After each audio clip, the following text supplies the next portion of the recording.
میں شک کرے اس کے ایمان کا کیا اعتبار؟ جو رسول کی رسالت میں شک کرے تو اس کے ایمان پر، اس کے اسلام پر بہت بڑا سوالیہ نشان ہے، بہت بڑا سوالیہ نشان ہے نا بھائی؟ ایسے اس کے ایمان پر بہت بڑا سوالیہ نشان ہے۔ کیوں؟ علامہ نے کہا مصطفیٰ بے رسان کہ دین ہماؤس بے او نہ رسیدی تمام بولابیز، اپنے آپ کو تامان مصطفیٰ تک پہنچاؤ کہ دین مصطفیٰ ہے، اگر مصطفیٰ تک نہ پہنچے تو بولہ بھی ہے، بولہ بھی ہے۔ تو پروردگار تیرے اس ہاتھی سے ہدایت کیسے حاصل کریں؟ اس کی کن باتوں کو مانے، کن کو نہ مانے؟ کیا یہ مسجد نبوی میں ہو تو اس وقت اطاعت کے قابل ہے، اس وقت اتباع کرے، جب ازواج کے پاس جائیں تو کیا اس وقت ہماری طرح ہو جاتے ہیں؟ پروردگار کن کن باتوں کو اطاعت کے قابل سمجھا جائے تیرے اس ہاتھی کی؟ کہا وما اتاکم الرسول فخذوہ وما نہاکم عنہ فانتہوا، میرا محمد جو دے دے وہ لے لو، اور جس چیز سے روک دے اس سے رک جاؤ، اس سے رک جاؤ۔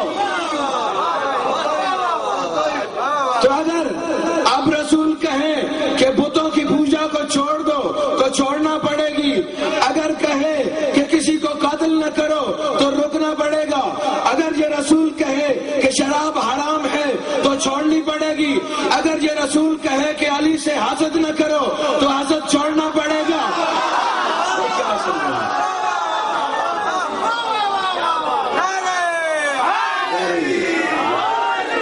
بھائی حسد بہت بڑی برائی ہے، بہت بڑی بیماری ہے، اور یہ قلب کی بیماری ہے۔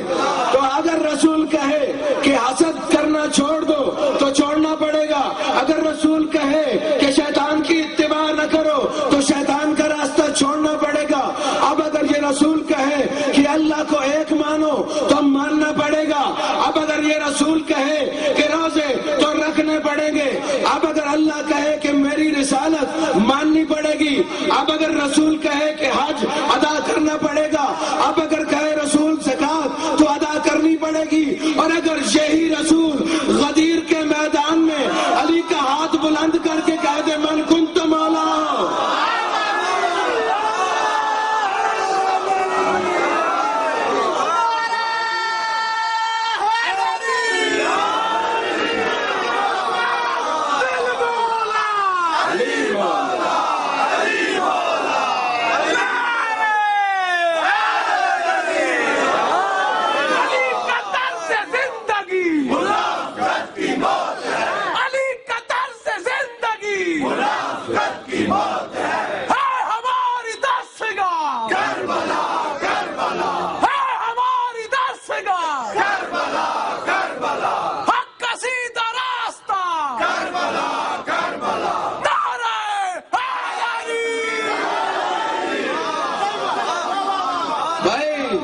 سننا علی کو مولا ماننا پڑے گا، اگر علی کو مولا نہ مانا تو اسلام پر پھر سوالیہ نشان بن جائے گا، پھر سوالیہ نشان بن جائے گا۔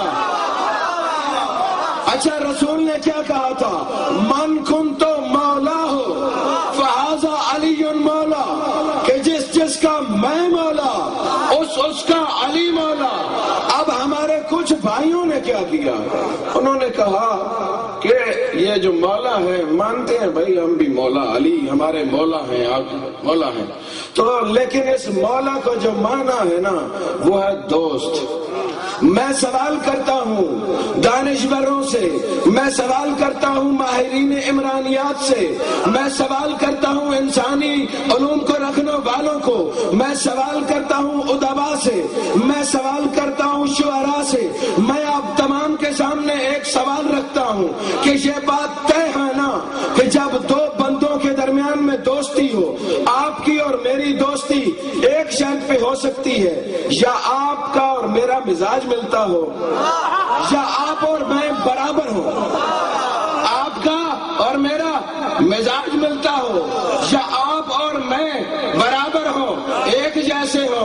تو مانا کیا کیا بھائیوں نے کہ دوست مولا بمانی دوست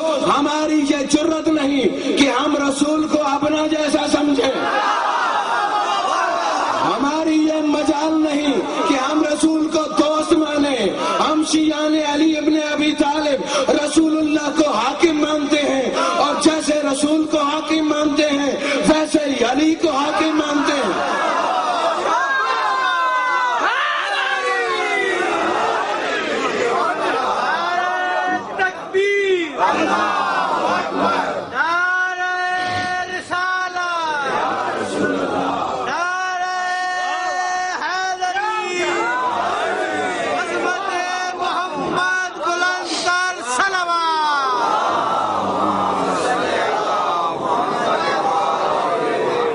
مجھے منزل تک لے جانا ہے۔ اس سلسلہ ہدایت کو قائم ہو گیا غدیر کے میدان میں، علامہ بھی پڑھ رہے تھے، دین مکمل ہو گیا۔ الیوم اکملت لکم واتممت علیکم نعمتی، اللہ اس دین سے راضی ہو گیا، دین مرتضی ہو گیا۔ تو اب اس کے بعد پھر قرآن نے کہا وما محمد الا رسول، آیت ہے قرآن کی کہ میرا محمد کچھ نہیں ہے مگر میرا رسول۔ علامہ طالب جوہری کا جملہ ہے، وہ فرماتے ہیں کیا محمد فاطمہ کے باپ نہیں ہے؟ کیا حسنین کے نانا نہیں ہے؟ کیا عبداللہ کا بیٹا نہیں ہے؟ کیا آمنہ کا لخت جگر نہیں ہے؟ کیا بی بی عائشہ کا شوہر نامدار نہیں ہے؟ کیا علی کا بھائی نہیں ہے؟ کہا اللہ نے یہ تمام رشتے ہوں گے تمہارے نزدیک، میرے نزدیک میرا محمد بس رسول ہے۔ اور اگر اب یہ رسول ہے تو جب فاطمہ زہرا آ جائے تو یہ اپنی جگہ سے اٹھ کے تعظیم کر دے، تو یہ محمد نہیں اٹھے، رسالت اٹھی۔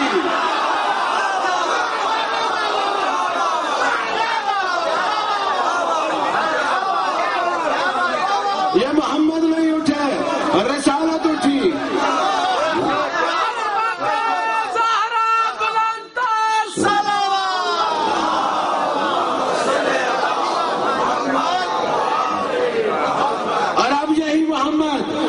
رسول ہے اللہ کا، اور کوئی رشتہ مالک کو پسند ہی نہیں ہے، اور کوئی رشتہ پسند ہی نہیں ہے۔ اور یہی رسول اگر حسنین کہیں ناکا اور یہ محمد ناکا بن جائے تو یہ محمد ناکا نہیں بنا، رسالت ناکا بن گئی۔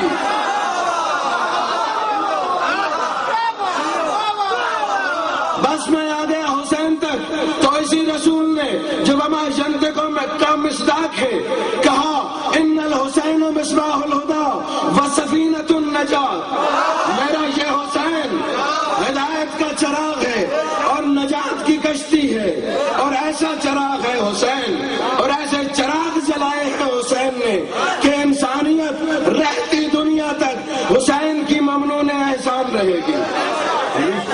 میرا یہ حسین ہدایت کا چراغ اور نجات کی کشتی۔ پھر رسول نے مسجد نبوی میں اپنے حسین کو دوران منبر خطبہ دیتے ہوئے جب حسین مسجد نبوی میں داخل ہوئے تو حسین کا پاؤں ایک صحابی کے لباس سے الجھا، حسین گرے، رسول نے منبر سے خطبہ چھوڑ دیا۔ اپنی کتابیں نہیں، اٹھا لو تاریخ اسلام، کوئی بھی کتاب اٹھا لو، آپ کو نظر آئے گی یہ روایت۔ جیسے ہی حسین کا دامن، حسین کے پاؤں کسی صحابی کے دامن سے الجھے، حسین گرے، رسول نے منبر چھوڑ دیا، خطبہ چھوڑ دیا، اور اپنے حسین کو ہاتھوں پہ اٹھایا اور کیا کہا صحابہ سے؟ کہا ھذا حسین فاعرفوہ، یہ حسین ہے، اس کو پہچان لو، یہ حسین ہے، اس کو پہچان لو۔ حسین مرکز ہدایت ہے۔ پھر کہا حسین منی فانا من الحسین، حسین مجھ سے ہے، میں حسین سے ہوں۔ صحابہ کو حدیث کا آدھا حصہ تو سمجھ میں آ گیا، کیوں کہ ہر نواسہ نانے سے ہو سکتا ہے۔ رسول کہہ رہے حسین مجھ سے ہے، میں حسین سے ہوں۔ پہلا جملہ سمجھ میں آ گیا کہ ہو سکتا ہے نانا نواسہ ہی سے ہو تو ہوتا ہے، لیکن من الحسین جب 61 ہجری آئی تو اس وقت صحابہ کو معلوم ہوا انا من الحسین کا مطلب کیا ہے۔ رسول کہہ رہے ہیں میں حسین سے ہوں۔ تو عاشور کے روز نے ثابت کیا اس حدیث کو، اس وقت سمجھ میں آیا کہ حسین کیا ہے، کیسے رسول حسین سے ہیں۔ رسول کی نگاہیں ہماری اور تمہاری جیسی نہیں ہوتی، رسول کی نگاہیں زمین و آسمان، ٹائم اور سپیس کی حدوں کو توڑتے ہوئے آنے والے وقت کو دیکھ رہی تھی کہ یہ امت امت میرے سے حسین کے ساتھ کیا کرے گی اور میرے دین کے ساتھ کیا کرے گی، اور دین پر جب مشکل آئے گی تو آنا میرا الحسین، میرا یہ حسین مجھے بچائے گا۔ حسین نے کربلا کے میدان میں فقہ نہیں بچائی، شریعت نہیں بچائی، رسول کو بچایا ہے، رسول کو بچایا ہے، سلسلہ ہدایت کو بچایا ہے حسین نے۔ حسین صحاب رحمت ہے، صحاب کہتے ہیں بادل کو، بادل کو کہتے ہیں صحاب۔ حسین کی رحمت کی گھٹائیں چھا چکی ہیں اور جو ایک دو دن میں ٹوٹ کے برسے گی اور ایسی موسلا دھار برسے گی کہ انسانیت نہال ہو جائے گی، انسانیت نہال ہو جائے گی۔ حسین نے کربلا کے میدان میں ایک مائدہ بچھایا، مائدہ کہتے ہیں ایسا دسترخوان جس پر نعمتیں سجی ہوئی ہوں۔ حسین نے جو مائدہ بچھایا، بظاہر تو اس پر لاشیں نظر آتے ہیں، بظاہر تو اس پر خشک ہونٹ نظر آتے ہیں، بظاہر اس دسترخوان پر چھنی ہوئی چادریں نظر آتی ہیں، بظاہر تو اس پر ٹوٹے ہوئے تیر نظر آتے ہیں، لیکن صاحبان بصیرت اگر غور سے دیکھیں اس دسترخوان پر تو وہاں پر توحید کی نعمت بھی موجود ہے، وہاں پر رسالت کی نعمت بھی موجود ہے، وہاں پر تمام انسانی اقدار موجود ہے۔ تو حسین نے وہ مائدہ بچھا کر انسانیت کو دعوت دی ہے۔ اور اے عزاداران مظلوم کربلا، ایک بات یاد رکھ لو، حسین فقط تمہارا نہیں ہے، حسین کے لیے کوئی ٹھیکیدار نہ بنے، حسین کسی سنی کا نہیں ہے، حسین انسانیت کے لیے ہے، حسین کا ابر رحمت تمام انسانیت پہ چھا گیا ہے، حسین کسی ایک کا نہیں ہے۔ اور فقط تم ہی عزادار نہیں ہو، میں کہتا ہوں یہ تقاضا نہ کیا کرو کہ باقی مسلمان تمہارے ساتھ ماتم کیوں نہیں کرتے، گریہ کیوں نہیں کرتے۔ ارے گریہ کرنا اور ماتم کرنا یہ تقاضا محبت ہوتا ہے، جس کی جتنی محبت ہوگی وہ اتنا ہی دکھی ہوگا، جس کی محبت میں شدت آئے گی وہ ماتم بھی کرے گا۔ تو عزاداروں، فقط تم عزادار نہیں ہو، میرے نزدیک ہر وہ بشر عزادار ہے جو حسین کو حق پہ سمجھتا ہے، جو حسین کو حق پہ سمجھتا ہے وہ عزادار ہے۔ اور یقیناً رسول راضی ہے اس پر۔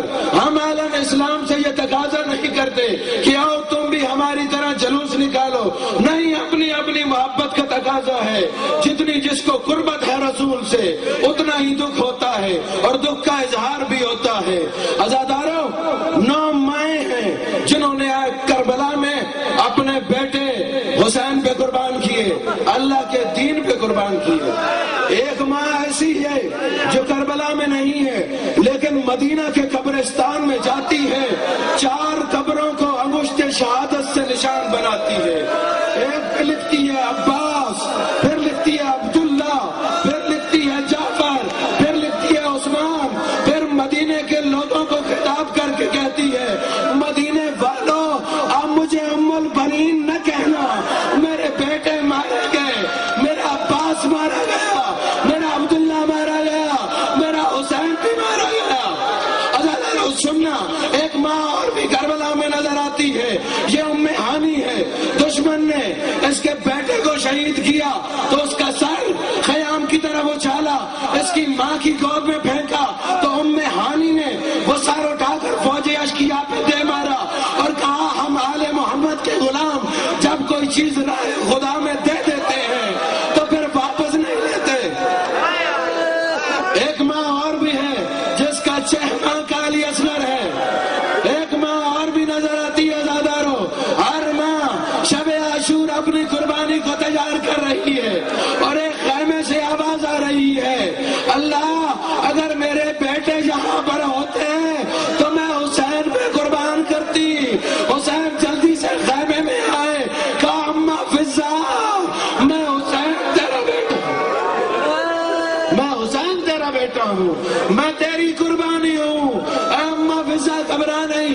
عزاداروں، ایک ماں اور بھی ہے جس کے 2 شہزادے ہیں، وہ کہہ رہی ہے، اے اونا محمد، اے زینب کی قربانی، کل میدان میں جا کر دشمن کو بتا دینا تم جعفر طیار کے پوتے ہو، تم حیدر کرار کے نواسے ہو، کل اپنی جان سب سے پہلے قربان کرنا، ایسا نہ ہو کہ علی اکبر تم پہ بازی لے جائے۔